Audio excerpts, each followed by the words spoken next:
الحمد للہ رب العالمین والعاقبۃ للمتقین والصلاة والسلام علی سید الانبیاء والمرسلین قال اللہ تعالی وتبارک فی القرآن المجید والفرقان الحمید بسم اللہ الرحمن الرحیم الہاکم التکاثر حتی زرتم المقابر کلا سوف تعلمون ثم کلا سوف تعلمون کلا لو تعلمون علم الیقین لترون الجحیم ثم لترونها عین الیقین ثم لتسألن یومئذ عن النعیم صدق اللہ مولانا العظیم وصدق رسولہ النبی الکریم الرؤوف الرحیم اللہم نور قلوبنا بالقرآن وزین اخلاقنا بالقرآن وادخلنا الجنة بالقرآن ونجنا من النار بالقرآن قال اللہ تعالی وتبارک فی شان حبیبہ مخبرا وآمرا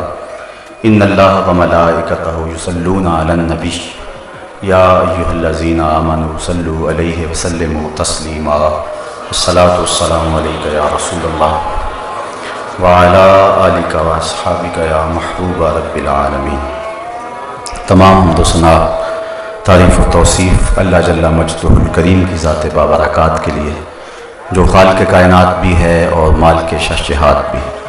اللہ جل وعلا کی حمد و ثنا کے بعد حضور نبی اکرم شفیع امم رسول محتشم نبی مکرم صلی اللہ علیہ وآلہ وسلم کے حضور ناز میں اپنی عقیدتوں، ارادتوں اور محبتوں کا خراج پیش کرنے کے بعد، معزز محترم محتشم سامعین سامعات، السلام علیکم ورحمۃ اللہ وبرکاتہ۔ آج میں اور آپ رمضان المبارک کے آخری جمعۃ المبارک کی حاضری کے لیے یہاں پہنچے ہیں۔ بارگاہ رب العزت میں بصمیم قلب دعا ہے کہ وہ ہماری حاضری کا ایک ایک لمحہ قبول فرمائیں۔ نماز جمعۃ المبارک کی برکتیں ہمارے مقدر میں لکھ دے، دین کا فہم، نور اور روشنی عطا فرمائے۔ ماہ صیام رمضان المبارک کی برکتیں اللہ ہم سب کو عطا فرمائے۔ سورۃ التکاثر کی تلاوت کا شرف حاصل ہوا ہے اور میں چند لمحوں کے لیے کچھ باتیں اسی عنوان سے آپ کے سامنے رکھوں گا۔ اللہ تعالیٰ میری زبان پہ کلمۃ الحق جاری فرمائے۔ بنو سہم اور بنو عبد مناف، دو قبیلے آپس میں اس بات پر الجھ پڑے کہ ہم میں سے مال کس کے پاس زیادہ ہے، افراد کس کے پاس زیادہ ہیں، اور عزت کس کی زیادہ ہے۔ اس سلسلے کے اندر انہوں نے اپنے افراد کی کثرت، اولاد کی کثرت اور مال کی کثرت کو بیان کرنا شروع کیا، حتیٰ کہ جو لوگ فوت ہو گئے تھے ان کی قبروں کو بھی گنا، تاکہ ہم یہ ثابت کر سکیں کہ ہمارے قبیلے کے افراد دوسرے قبیلے کے افراد سے زیادہ ہیں۔ تو اللہ تعالیٰ جل شانہ نے سورۃ تکاثر نازل فرمائی۔ الہاکم التکاثر، تمہیں کثرت کی آرزو نے ہلاک کر دیا ہے، حتی زرتم المقابر، یہاں تک کہ تم قبروں میں جا پہنچے۔ تم نے اس اپنی سفلی خواہش کی تکمیل کے لیے قبروں کو بھی گننا شروع کر دیا۔ یہ ہے اس کا شان نزول جو شیخ عبدالعزیز محدث دہلوی اور دیگر ائمہ تفسیر نے بیان کیا ہے، اور یہ سورت معتبر اقوال کے مطابق مکی سورت ہے، لیکن اس میں انسان کے عمومی رویے کو بیان کیا گیا ہے۔ عمومی رویہ کیا ہے کہ انسان اپنی ساری زندگی اس ادھیڑ بن میں گزار دیتا ہے کہ میرے پاس دولت ہو، مال ہو، شہرت ہو، بس اسی لیے وہ اپنی زندگی کو گزارتا ہے۔ ایک زمانہ تھا جس کی اولاد زیادہ ہوتی تھی، معاشرے میں اس کو معزز سمجھا جاتا تھا، تو عرب 100 شادیاں کیا کرتے تھے۔ اسلام نے حد بندی کی ہے 4 سے زیادہ شادیاں کوئی شخص نہیں کر سکتا ہے، تو وہ اس تفاخر کے لیے اور اپنی اولاد کی کثرت کے لیے اور لوگوں پر اپنا تفوق بیان کرنے کے لیے ایسا کرتے تھے۔ پھر جس دور سے ہم گزر رہے ہیں، اور اس سے قبل بھی کئی ایسے دور ہیں، بلکہ ہر دور میں دولت کی بنیاد پر معاشرے کے اندر